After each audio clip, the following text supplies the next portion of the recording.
To our program this evening. As you can see, we're going to be recording this. We hope that you understand that we have these recordings available on our website for you if you're ever missing a town hall or to recommend it to others. We're happy that you're here with us this evening. We have a lot of folks registered, so we're going to wait just a couple minutes to get started to hopefully have some more people join us. And in the meantime, if you've been to one of our Fair Districts town halls before, you know that we love to know who is with us and where you're from. So if you can share in the chat who you are and where you're joining us from. And we will wait just a couple of minutes to then get started. We've got a lot of interesting material to cover tonight, so we're not going to wait too long. Hi, Pam from Atlanta. Mary from, I'm not going to pronounce that right. Dalinago? No, that can't be right. Freya from Atlanta. Hey, Beth and John from Darien down in the coast. Dahlonega. Dahlonega, thank you. You can tell I'm fairly new to Georgia. I'm still working on all my pronunciations. Ken from Alpharetta, if you're just joining us, let us know who you are and where you're joining us from. We're going to start in just a minute. We have a lot of folks registered tonight, so we want to get folks in and on before we get started. We've got someone from Rome, another from Atlanta, Macon. We've got folks from around the state. Glad to see that you're joining us this evening. Welcome. Decatur, I'm in Decatur too, Marcia. Let us know who you are and where you're joining us from, and we're going to start in just a minute.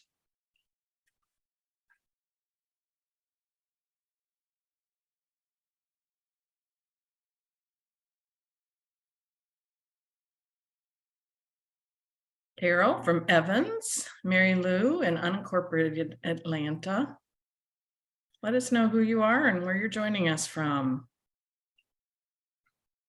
Okay, I think we're going to go ahead and get started because we really got a full program and we want to leave time at the end for your questions because this is a little different topic than we've covered before, and we know that it may be new to you as well, and you'll probably have some questions about it. So just a few housekeeping things before we get started. As you saw when you entered, we are recording this program.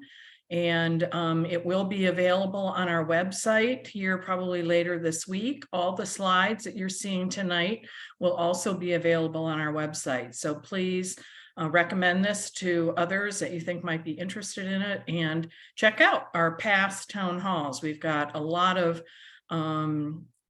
information about fair districts and the redistricting process here in Georgia over the last couple of years available on our website. We are going to be having a Q&A session at the end, and we will be looking in the chat for those questions. We'll manage them out of the chat. We also have someone managing the chat throughout to answer questions maybe that come up along the way or comments along the way. But we'll come back at the end and do a Q&A with that. Let's see, I think those are the things that I needed to cover in terms of housekeeping items. So again, this is a session that we're really pleased to partner with Georgia Conservation Voters to provide to you. And this is real-time redistricting topic. You're going to hear about why that is. This is a little off cycle due to some circumstances that you're going to learn about tonight. Than what happened back in 2021. And we are really pleased to have Briante McCorkle, who's really an expert on this particular topic with us. She's the executive director of Georgia Conservation Voters. Briante has spent her career training activists advancing equity and inclusion in the environmental movement, and organizing grassroots voters. Prior to joining Georgia Conservation Voters, she served as the Director of Engagement at Eco Districts, and before that, the Georgia Sierra Club, and was the Assistant Director there. And I'm sure she'll tell us more about Georgia Conservation Voters, but they're really the leading advocacy organization here in Georgia around climate and environmental justice, and help us make sure that the PSC and other regulators hold utilities accountable here in Georgia. So with that, I'm going to turn it over to Briante. After Briante provides us a lot of overview here, Ken Lawler, our chair, is going to join us and go over a little bit of an analysis related to the map that we're talking about tonight, and then we'll come back for Q&A. So again, ask your questions in the chat and we'll come back to those at the end. Thanks. And again, welcome, Briante. Hello, hello. Thanks for having me, y'all. I'm Briante McCorkle. As she said, I'm the Executive Director of Georgia Conservation Voters and the Georgia Conservation Voters Education Fund. We are a family of nonprofits, but today I'll be wearing the GCV Education Fund hat. So let me go ahead and share my presentation. Can I get a thumbs up if everyone can see this? Okay. Beautiful. Okay, perfect. So just a little bit about what I'm going to talk to you about today is Rose versus Raffensperger. Beautiful alliteration there. And it is a Voting Rights Act lawsuit that has everything to do with Public Service Commission, the Georgia Public Service Commission, and the districts. So Georgia Conservation Voters Education Fund, our mission is to mobilize Georgians to advance climate and environmental justice. And we do that through education, advocacy, and other forms of civic engagement. I am very passionate about people. I am very passionate about the environment, and I'm very excited to be able to get up and do this work every day to organize people and help people see their power within our government.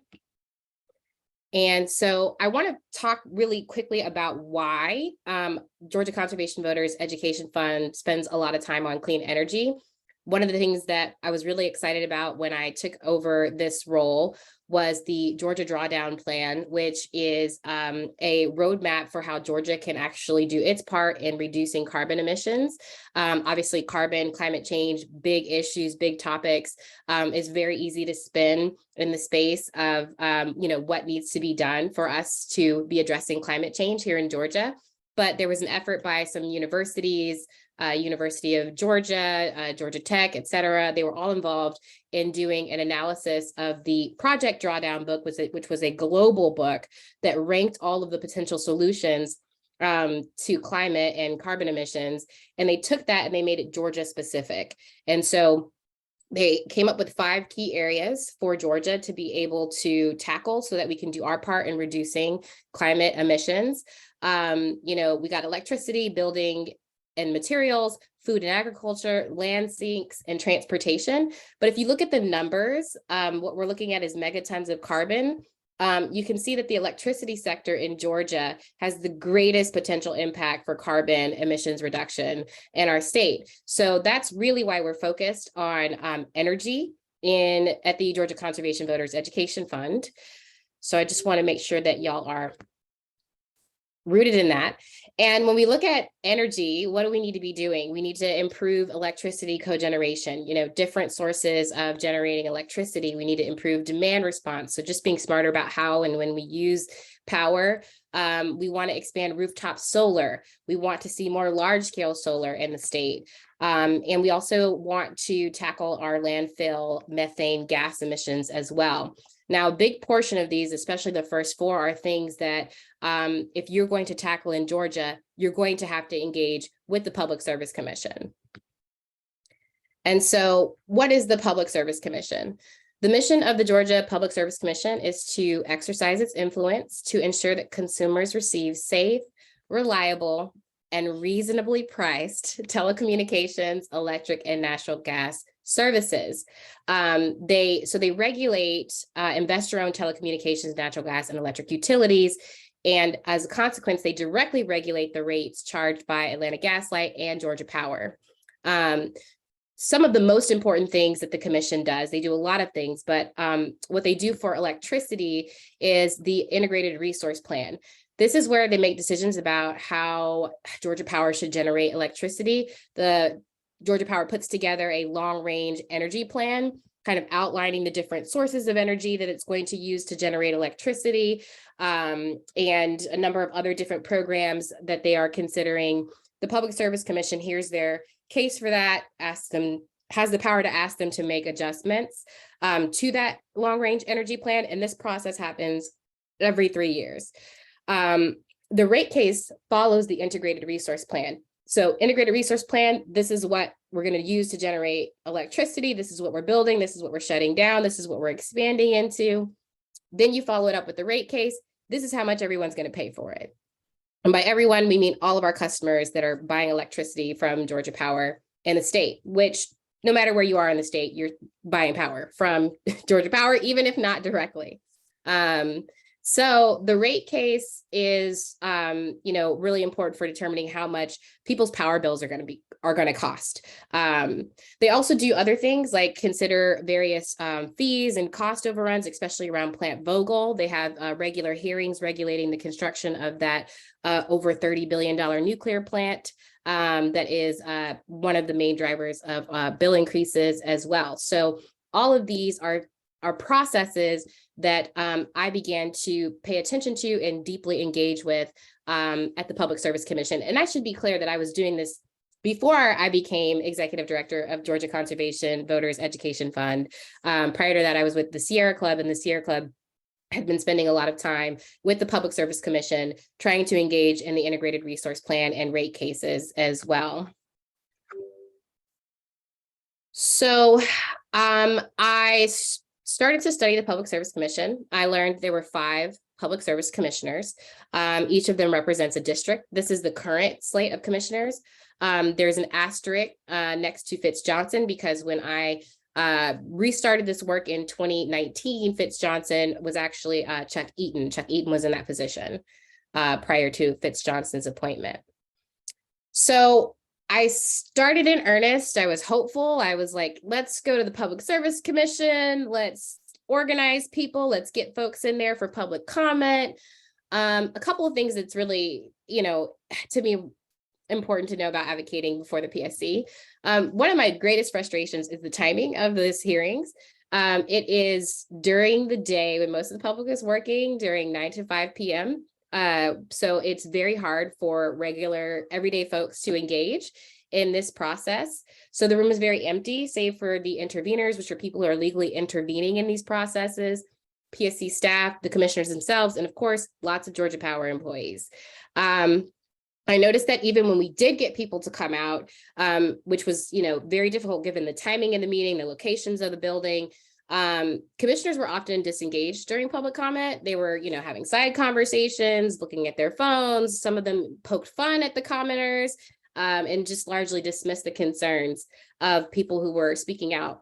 So I decided to meet with one of the commissioners one-on-one, who told me it was very difficult to go against the power company, and that he learned that incrementalism was the best approach. This really got me thinking. It got me fired up. It got me fired up because incrementalism, I'm just going to leave it to MLK. He wrote a very articulate letter from a Birmingham jail. I really encourage folks to read it, talking about moderatism, incrementalism, and how that mindset is a very privileged mindset, especially when you're not the person who is receiving the brunt of the oppression. It's easy to say, let's go slow, when you're not the person getting most of the impacts, the negative impacts. He suggested I talk to my commissioner in my district, insisting that he wasn't actually my commissioner, that I had a District 3 commissioner, and that's who I should talk to. But I felt very strongly that Commissioner Chuck Eaton at the time would have a similar stance. So I began to look deeply at the districts and the composition of the Public Service Commission, because I didn't understand in that particular process. I want to be clear, we did not see solar expanded the way we wanted to. We did not see energy efficiency programming expanded the way that we wanted to. We also, that was the integrated resource plan. And then the rate case followed, where they voted to raise power bills by billions of dollars, even though they phased them in and tried to make it seem like it's a price of a cup of coffee. They do this every 3 years. So that really adds up. And, you know, I felt very much like, even though we had done a lot of work to engage people and get public comments, the commissioners weren't very responsive, and I wanted to understand why. And so I started looking at the districts. There are 5 districts, as I've mentioned before. You can see District 1 is the whole southern part of the state. You've got District 2, that green, light green. You've got 5, the blue, 3, very small, very populous. That is the Metro Atlanta area. And then 4, looking at North Georgia. So these were the maps that were in place prior to the redistricting attempt in 2022, which I will get to in a minute. And these were also the maps that were in place when I filed the lawsuit, Rose versus Raffensperger. So I looked at the district maps and tried to understand how the commissioners were elected. Despite the districts, commissioners are elected statewide during general elections. They must live in the district that they run for, but other than that requirement, the districts really mean nothing. They don't mean anything. They don't regulate according to the districts. Nothing really matters, and it doesn't impact who gets to vote for these commissioners. So just to clarify, if I am a resident of District 3, which I am, I have the opportunity to elect my District 3 commissioner, but I can also vote for any other district public service commissioner that's on the ballot at the same time. So anytime there's a public service commissioner on my ballot, regardless of what district it is, I had a vote in that. So District 1, people who lived in District 1 are voting for the commissioner in District 3. People in District 3 are voting for the commissioner in District 1, vice versa. So there are statewide elections despite there being districts. Commissioners serve 6-year terms unless they resign, in which case the governor appoints a commission to serve until the next general election. The elections are staggered, meaning they're on the ballot every 2 years. So every 2 years, you should be looking for a public service commission election. They are usually on the ballot in the midst of all the very noisy, big elections for president and Senate and governor. Usually there's a public service commission on your ballot as well. Fun fact, in the January 2021 runoff election, where we all saw Senators John Ossoff and Warnock get elected in Georgia, there was a third race on that ballot, and that was a public service commissioner. That was a public service commission race. And so, you know, I put an asterisk next to District 3 because I want to point out that in August 2021, District 3 Commissioner Chuck Eaton was appointed to serve as a judge in Fulton County Superior Court in the Atlanta Judicial Circuit. Fitz Johnson was appointed to fill the term, and that is what has triggered a special election. So even though it's not during the regular schedule, whenever there's a Public Service Commission election scheduled, there will be a District 2 and District 3 race because of this appointment. It's also worth mentioning that Fitz Johnson didn't live in District 3 when he got appointed, but that's neither here nor there. So I started to look at Georgia Power and its service territory. So the Public Service Commission regulates Georgia Power, right? But everyone in the state is not a Georgia Power customer. So if you look at this map, it's kind of busy. I've been trying to find better maps, I promise. Maps are hard to come by. But basically everything that you see that is white is Georgia Power's service territory. And so everybody else is paying either a municipal utility, municipal electric authority, electric membership co-ops. And so anything that the Public Service Commission does in terms of especially raising bills, they don't have as much of an immediate impact because it's not as direct. Georgia Power customers get those increases right away. Everything else it goes through multiple entities before people experience or feel those impacts. So let me get a little bit further. This is another way of looking at the service territory. All the oranges, Georgia Power service territory map. I also overlaid it with energy burden. So we're looking at households with an energy burden above 10%. This means they're spending more than 10% of their income on power bills. They're considered energy burdened at that point, heavily energy burdened.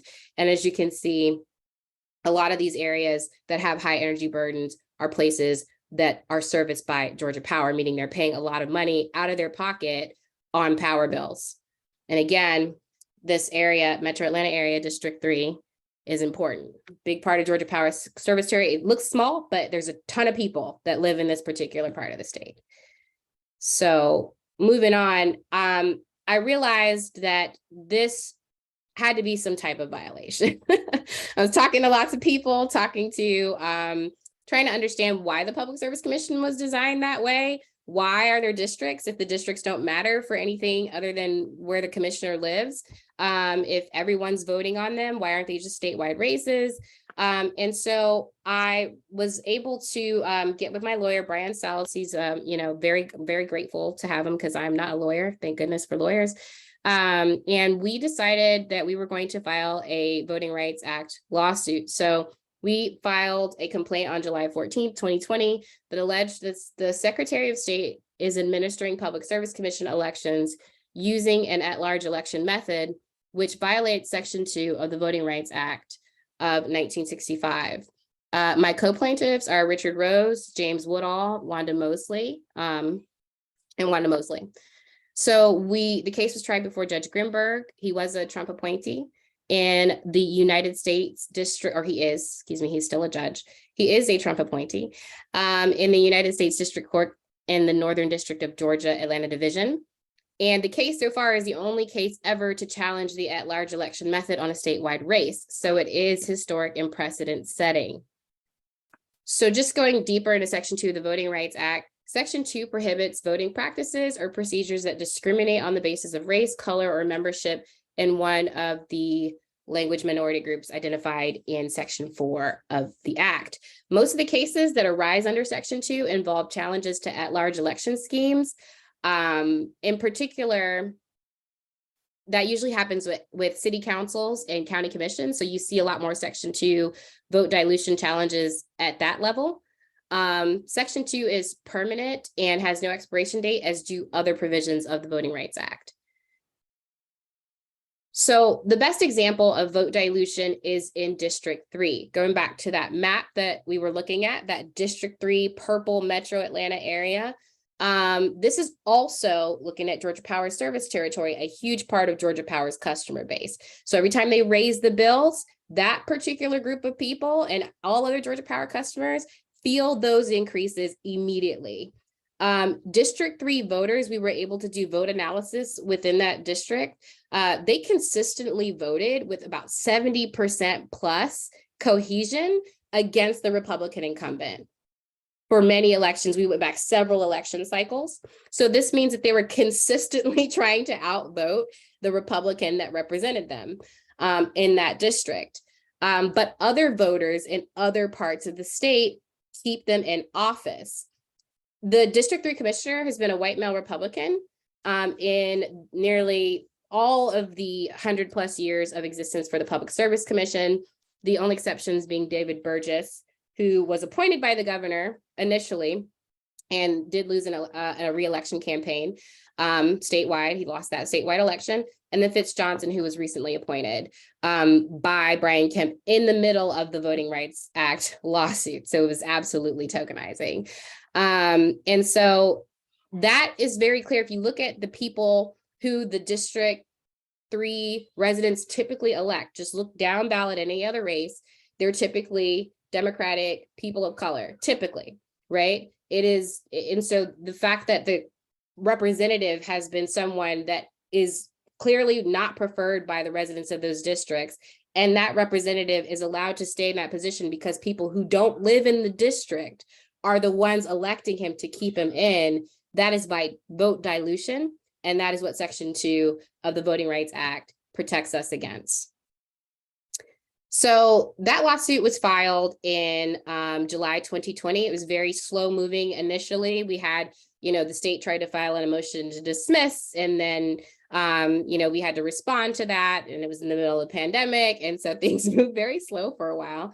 In July 28th, 2021, we did get the United States to weigh in on this case. They actually submitted a statement of interest in this case, and they actually were supportive of our case. They believe that this is a violation of Section 2 of the Voting Rights Act, and they have an interest in seeing the Voting Rights Act upheld. So I thought this was a pretty big deal that we got the federal government to issue a statement of interest in the case, weighing in our favor on this as well.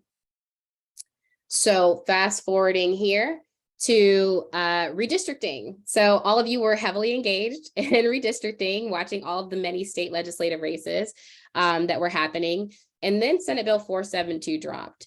And my jaw dropped also at the same time. This particular effort was an effort to redistrict the Public Service Commission map.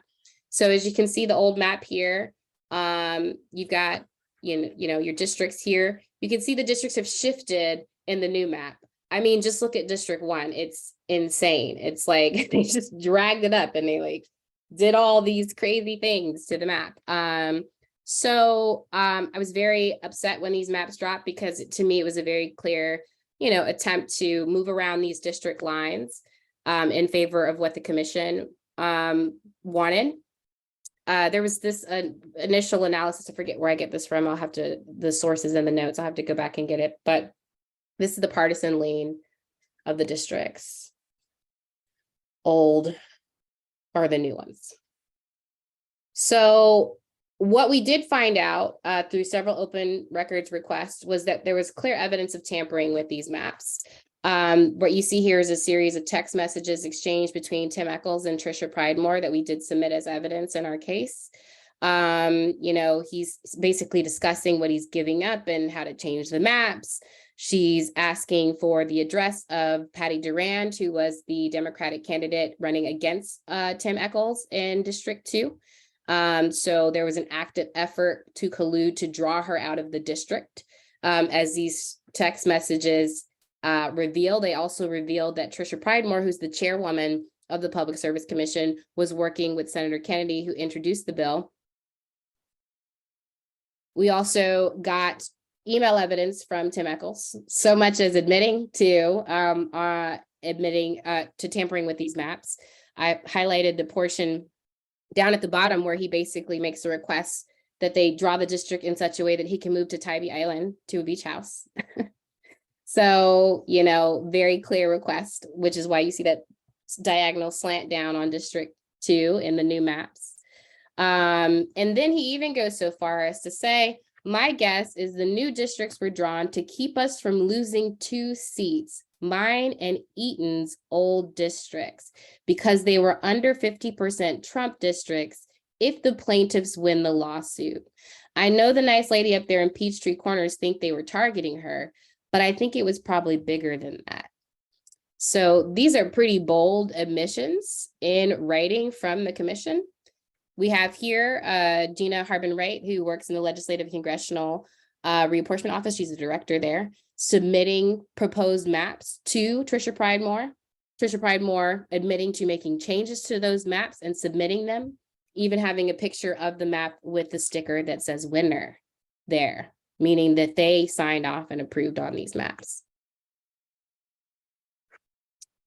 So despite all the shenanigans, we did have our oral arguments June 27th through July 1st, 2022.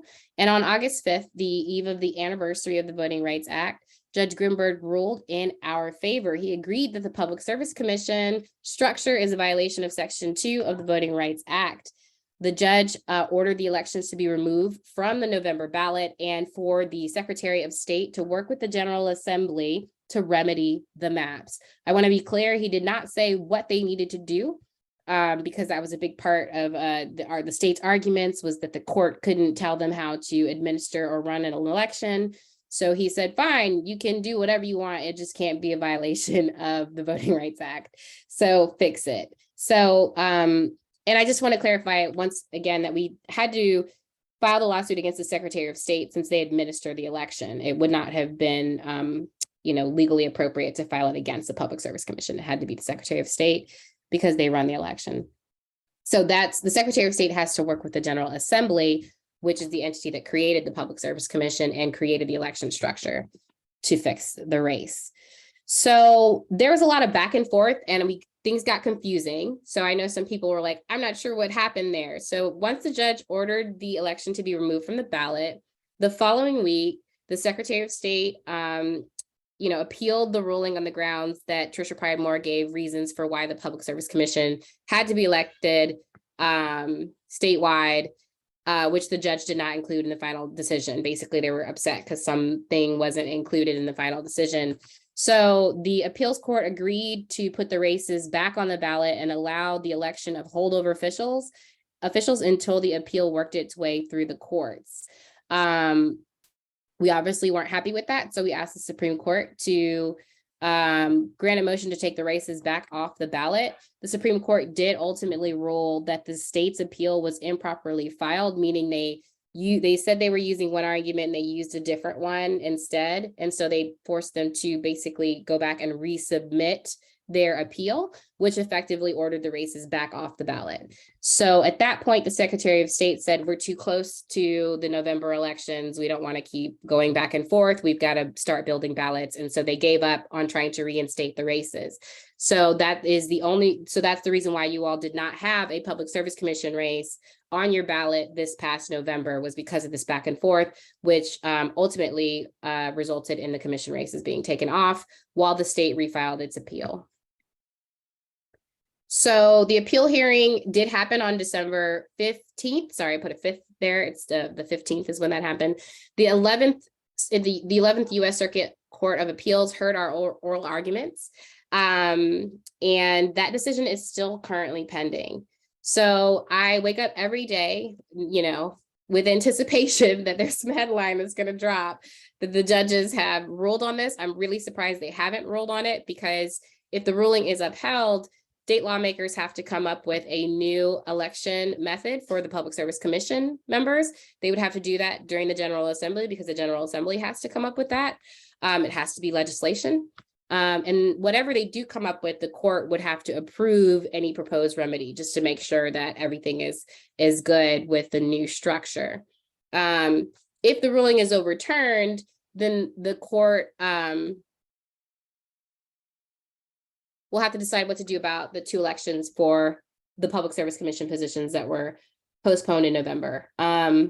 So let me clarify that. And so if the election is overturned, what we're looking at is a special election for the Public Service Commission, a statewide special election using the old rules. So we want the ruling to be upheld so that they have to redesign the way that the Public Service Commission is elected.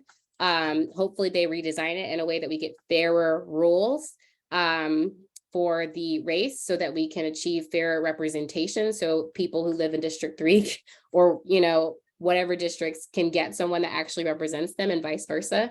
I want to say that this isn't a victory just for Black voters, right? This is a victory for every Georgian in the state who deserves someone who is local to them, that understands what they're dealing with in their unique part of the state, because electricity needs are different in urban areas, and they're different than they are in rural areas, and they're different in the coastal areas, right? Like, these different parts of the state deserve representation that understands and cares about the nuance in that area. So this isn't just helping Black voters, this is helping every voter in the state achieve fair representation on the Public Service Commission. So that's why we want the ruling to be upheld. If it's overturned, then we have the old rules. We have a statewide special election, and there's just so many questions. Will there be primaries? When will the election be scheduled? Is there an opportunity for new candidates to enter the race? Is Vance Johnson's candidacy even, still accurate, because he didn't live in the district when he was appointed? So there's just a lot of unanswered questions from this point, but basically we're waiting on this ruling from this appeal hearing. So that's all I have right now, y'all. Hopefully this is helpful.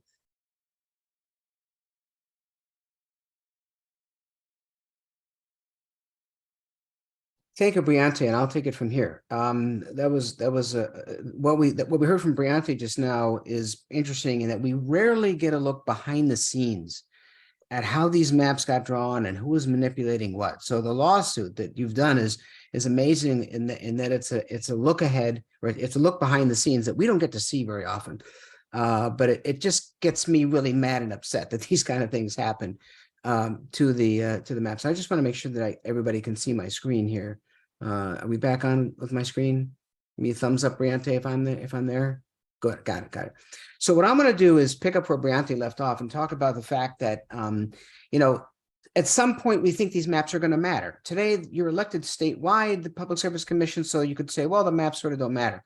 But really what Briante is arguing, and I think the impetus of the lawsuit is, this should be a traditional by-district election so that you're electing a person who represents you and your cohort in your district vote for them. And so we get very interested at that point in, are the maps going to be fair if the method of election is reformed to look like that? So I'm going to walk you through a little bit of the work on kind of how the map was drawn. Briante has already showed you some of the behind the scenes shenanigans.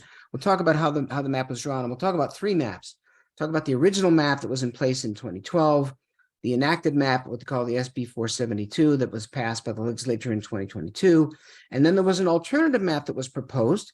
And I understand from Briante that this was displayed also as one of the exhibits in the lawsuit. The Democrats, the House Democratic Caucus, proposed an alternative map to SB 472. And this map has been used as a demonstration of how a more fair map might be drawn. We don't know that that map would be required by the court, but if this goes to a by-district election, then the maps are going to make a difference. So I'm going to walk you through those maps. A couple things about the maps. First of all, in difference between these maps and State House, State Senate, congressional maps, they're all drawn by whole counties, right? The other maps are not drawn by whole counties, but these maps are drawn where they don't split any counties in these maps for whatever reason.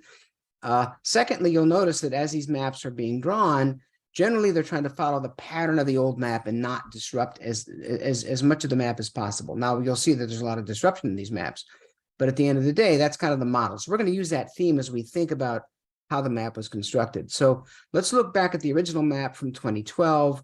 That's the map on the left-hand side. The first row of my chart talks about when this map was drawn, the 2010 census, the population was about equal. It was within a range of 1 to minus 1% per district, so it was pretty equal. That map had one minority district in it, and that district happened to be 49.8% Black. Guess which one it was? Of course, it was the Metro Atlanta District, District 3, the green on this page. And there were two districts that were considered influence districts, or where minorities were between 40 and 43% of the population. Now, as we've grown in 10 years, the state has grown. You can look at how the population has migrated and moved under those map boundaries. Now the map is off by 10%, so it really needed to be redrawn in terms of constitutionally that was required. But the population had grown to the point where that map now has actually two minority majority districts, and one of them is now a Black majority district. That again is the Metro District. And there were three districts that would be considered minority influence district, and you now can see the population has grown into the range of 43 to 44%. When you look at how those maps performed from a partisan perspective in an election, you don't look at it in this case by how the PSC voting went. You look at it how it voted for president and Senate and governor, and that we use a composite metric of how it performed over those years 2016 to 2020. You can see from the partisan balance page, the chart, that as Briante was saying, heavily Democratic is the third district around Metro. The others are Republican leaning districts, and District 2, the light pink color there, is it leans Republican, but it's actually in the competitive range. It's only about 51.6% Republican, taken as an average across that 4-year election timeframe, right? So that's kind of where you start from, and then you have to figure out how do we redraw the map, right? So this is what the map looked like before redistricting, right? You can see that the population was too heavy in the Metro Atlanta area because that's where a lot of the growth was in the state. It was 3.7% too high, District 3. The blue map, the blue district, District 2, was high by about 1.6. And what had shrunk was southern Georgia, which we all know from the census, this was true, but the rural areas of Georgia had shrunk. We were minus 6.2.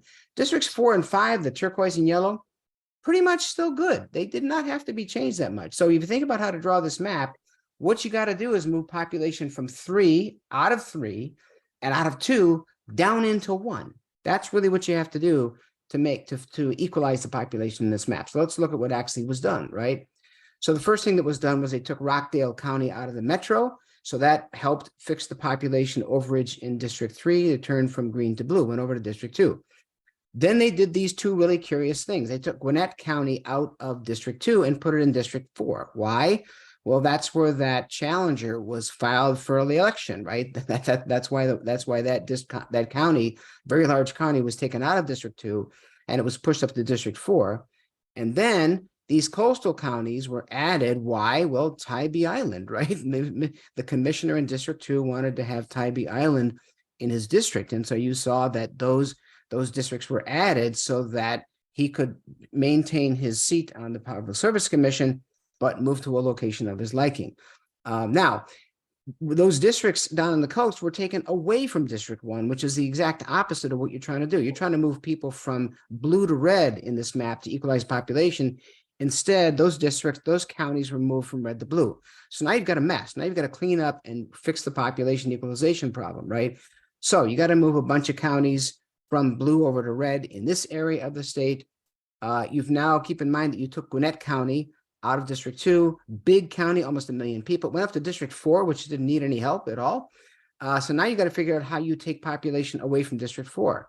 So these counties along the eastern edge of the state, you look at on the left-hand map, were turquoise, now they're dark blue. They were moved into 2, but District 4 is still too big because we gave it Gwinnett. So now you got to fix the boundary between District 5 and 4, right? So District 5 had to grab part of District 4's counties up in the northwest part of Georgia. And because that happened, District 5 had to actually lose a few counties in the southern end of District 5, and they went from yellow to red.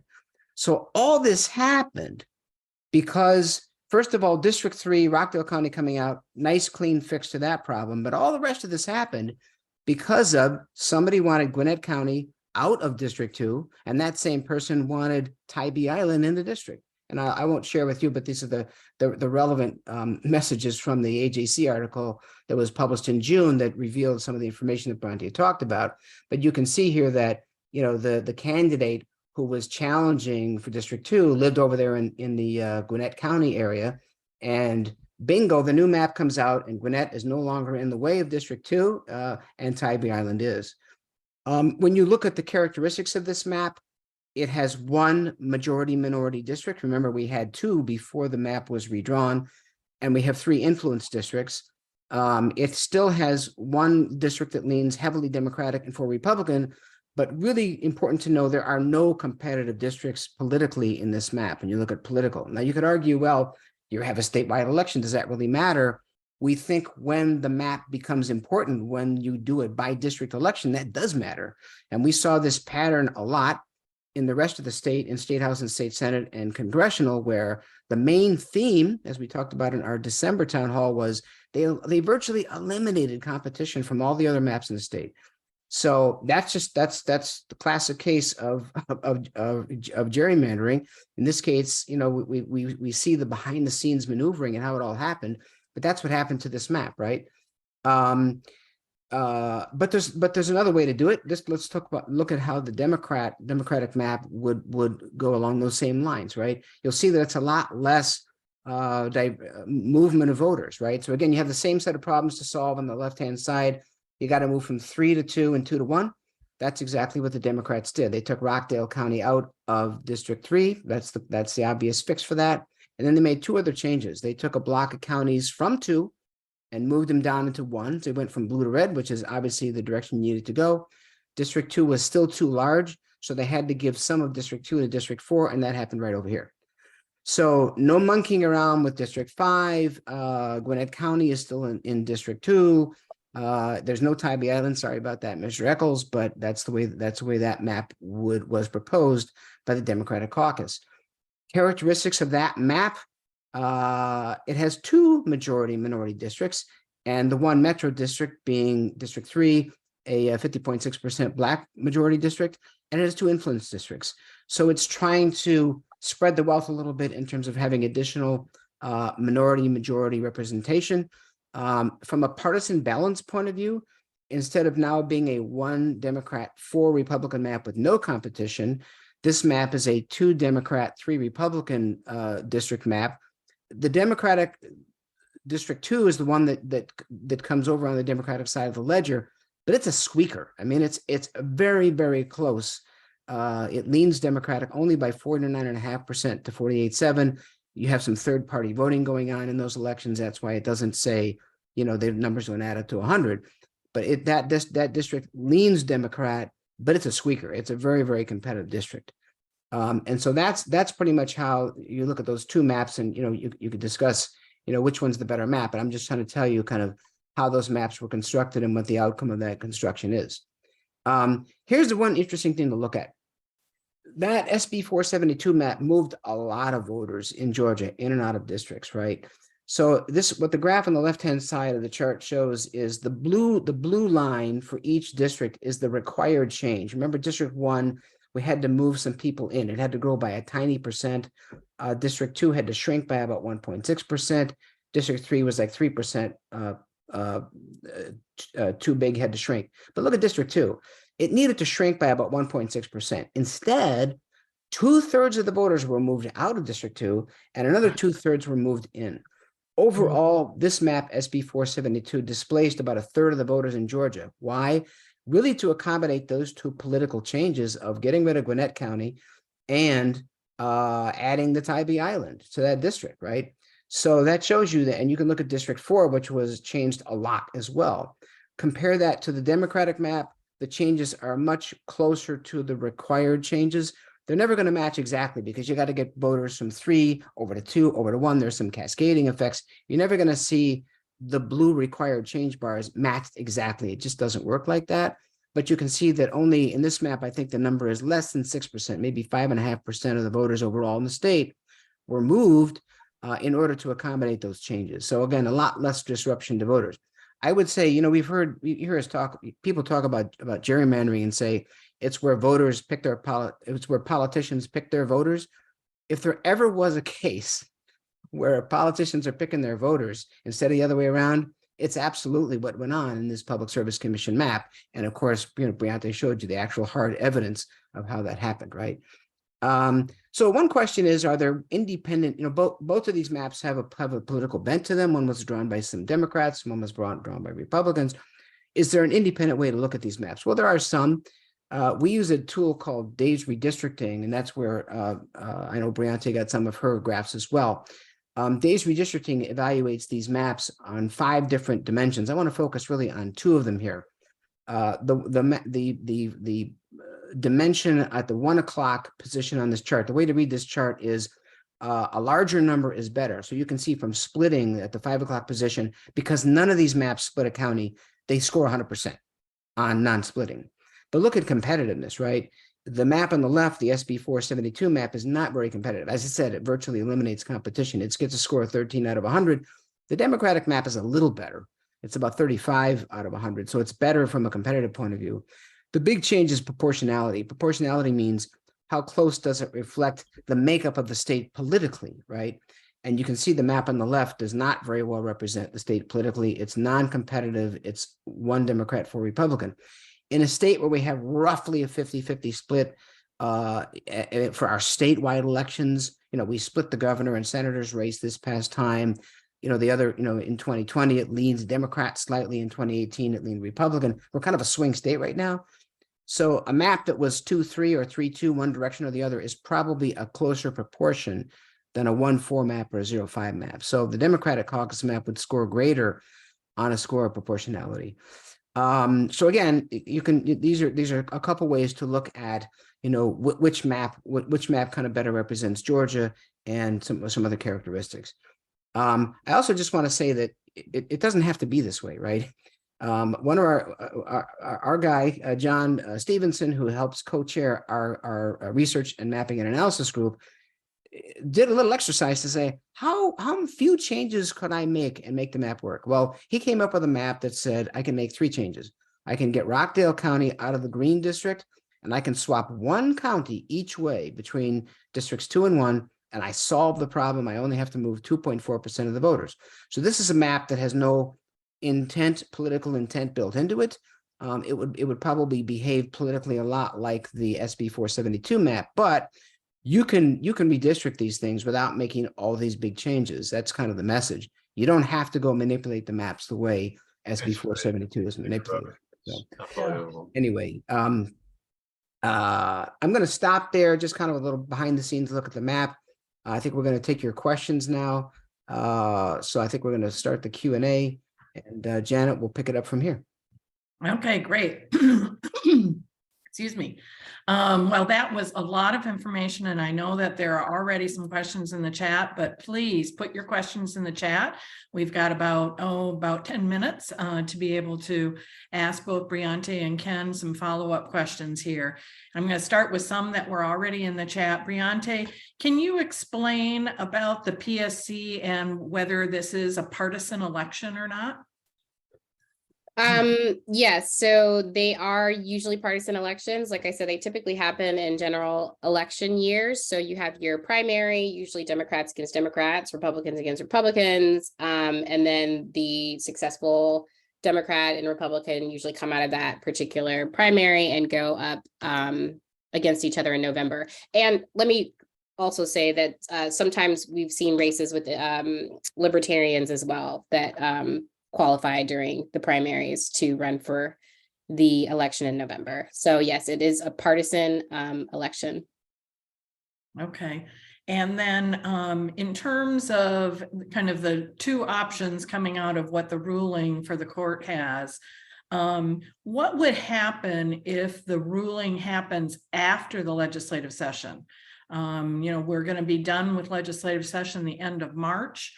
And does that mean that kicks it all the way till next year, or would you anticipate a special session?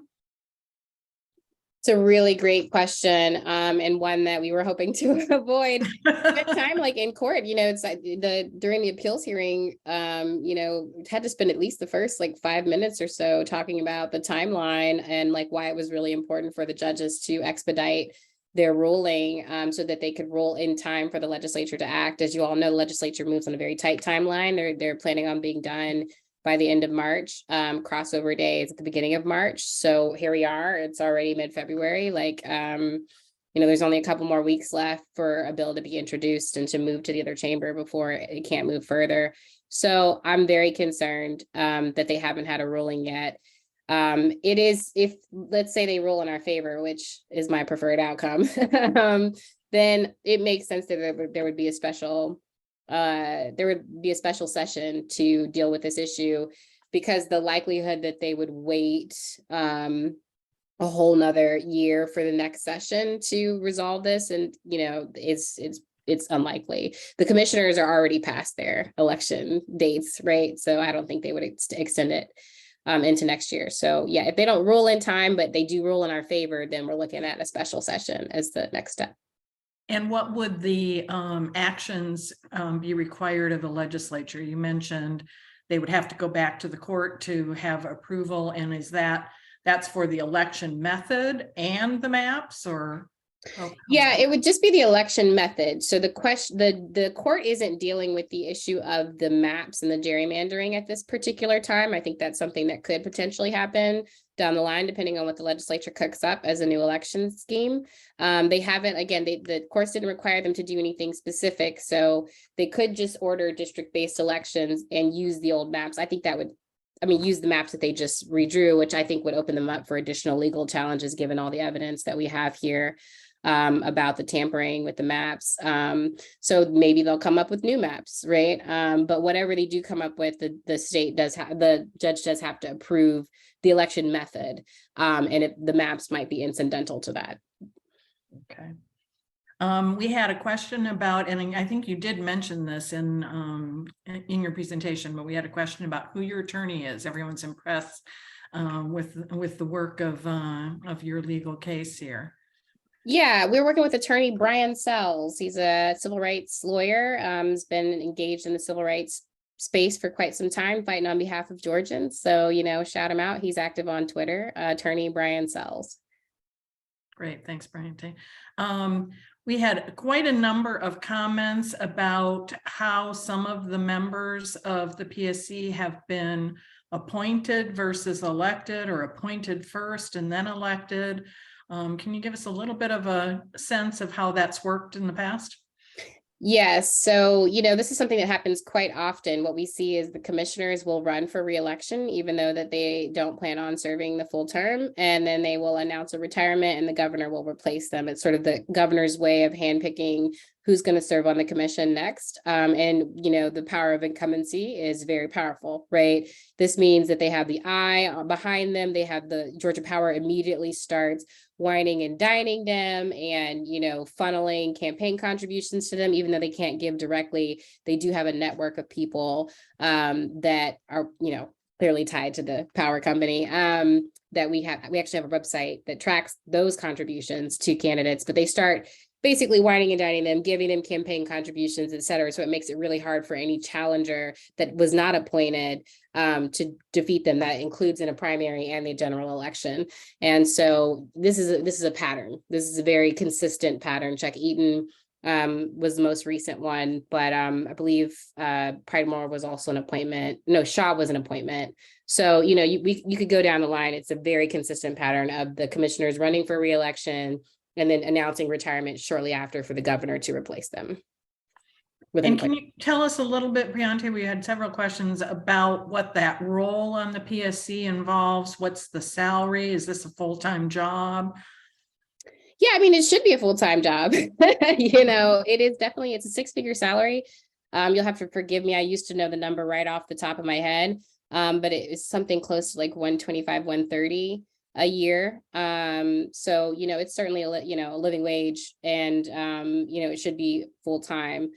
Yeah, that answers that question. And we also had a question. We get paid more than legislators. Okay. Yeah, sorry. we also had a question. This is a little bit, maybe a little bit off the topic, the direct topic of the maps, but in terms of the operation of the PSC, we had a question from Karen and Bruce Minke asking how the PSC has been reacting to the opportunities that have been offered to Georgia under the Inflation Reduction Act and the Infrastructure Act. And has that been essentially protecting Georgia Power? Has it been consumer friendly? I guess that's really the question. It's a really good question. So I think that a lot of what's coming down through the Inflation Reduction Act, this was happening during the integrated resource plan. So we didn't see a lot of evidence of how Georgia Power is thinking about shifting its resources around the IRP money. There are other issues that we think that the Public Service Commission needs to address, like net metering, which is when people put solar panels on top of their house, you know, they do have to connect to the grid. And, you know, in other states, you're compensated when you generate excess electricity because it goes onto the grid and other people get to use that electricity. It improves the economics of solar. If you're going to, you know, go ahead and like make that expense, that investment and put it on your house, you definitely want to have the payback. And so net metering is just a way for you to be compensated fairly for the energy that you're generating and putting back onto the grid. Right now, Georgia's program is very limited. It's maxed out. There's a waiting list. Georgia Power has had many opportunities. The Public Service Commission has had many opportunities to ask Georgia Power to expand that program and allow more households on it, you know, to even do things like improving how much they're paying folks back on it. But it's remained very small and a pilot stage for many years, right? But this is one example of how Inflation Reduction Act money, which a lot of it can, you know, come down to accelerate solar in the state. You know, if we have the Public Service Commission not changing these policies, you know, it could really stifle the innovation that the Inflation Reduction Act could otherwise really be catalyzing. And, you know, Georgia Power is a subsidiary of Southern Company, which talks a lot of rhetoric about switching to clean energy, but the fact remains that the sources of power in Georgia are still overwhelmingly natural gas. They are shutting down coal, but nuclear is also a big thing as well. And they're not doing enough to expand solar, and I don't think that their current stance is going to change on that. Hopefully in the next IRP, we'll see a lot more advocates involved, asking them to not only expand their net metering program, but also to do more solar projects, community solar projects, solar storage, et cetera, taking advantage of the federal money. Okay, and I think we have time for just one more question, and this comes from Nina Stevens, who asked, she said, Briante mentioned that it was hard to get the attention of PSC members. What's the best method to start a dialogue with them when there are issues that of concern in your community? If they're non-responsive, how can our communities put them on blast? So I don't want to discourage anyone from contacting the Public Service Commission. I think one of the things that we heard a lot was we don't hear from people very much, so they don't care. You know, people clearly don't care about their power bills because no one's calling us about it. Yeah, it's because a lot of people didn't know who they were and that they made those decisions. It had nothing to do with people not caring. And so, you know, the more that you can contact them, the better. Email them, text them. You know, Tim Echols in particular is very active on Twitter, so active that he tries to block people that disagree with him. Like, you know, we have to increase the frequency of which they are hearing from their constituents. Petitions, emails, etc., are all very important. And the more unique and personalized it is, the better. We've done form letters, but they're less responsive to those, like type of like fill in the petition and send an automated email thing.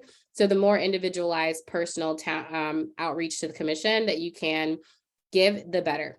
Social media, email, text, call them. If they're at an event, show up, heckle them, ask them questions. They say they don't hear from us enough. Let's change that. Great, thanks, Briante. There are a few other questions that we didn't get to in the chat. The slides, both Briante's and Ken's slides, are going to be available on our website, and I think that probably answers most of the other questions that we had. So again, our thanks to Briante for and to Georgia Conservation Voters for partnering with us on this special program and for bringing us up to date on this this very timely topic. We're all going to be watching for that court ruling now for sure, and being engaged in the legislature as we move forward with the next steps. So thank you, Briante. Ken, did you want to say anything to close this portion down? No, I don't think so. Again, Briante, thank you so much. You've given us a story of gerrymandering we hadn't heard before, and we look forward to the day when the maps do matter, when we have by district elections over there. Great, thank you. Okay, I want to do just a couple plugs and then we will let you all go for the evening. The first is that we are going to be down at the Capitol next week with our day at the Capitol, our annual day at the Capitol. It is on Tuesday, the 21st. As Briante mentioned, you know, we're in the middle of the 40-day cycle. This will be day 21 of the cycle. And we will be there, hear from some of our legislative champions in terms of redistricting reform and some of the active issues in this cycle. And importantly, we are going to be out asking legislators, those that haven't already pledged, to take our legislative pledge to understand what our legislative priorities are, and we'll certainly be versed also on this PSC issue. So please join us. We have just really a few spots left. We're limited based on the size of the room there. I think the link is going to be put in the chat. So come on down. It'll be an important day for us down at the Capitol. And then we are planning our next town hall the week of March 20th. We are nailing down the exact date, so be watching your email for that. This is going to be a really exciting program. We have some of the top national experts on redistricting that are going to join us for a conversation about how gerrymandering impacted the makeup of Congress on a national level. So that will be a really important session, and I think I'll leave the surprise for who all those experts are, but you're going to want to be there and be watching for that the week of March 20th. So as always, we appreciate your support. We run as a volunteer organization, and if you can make a donation, we would appreciate it, and continue to follow us on social media and watch for our email updates. Join us next week at the Capitol and join us in March for that important conversation about how gerrymandering has impacted Congress. So with that, we'll close down. You will be getting an evaluation from us in email probably right after this program, so you can help us understand what worked in this program and any ideas that you have for future programs. We want these to be valuable to you. So thank you and have a good evening.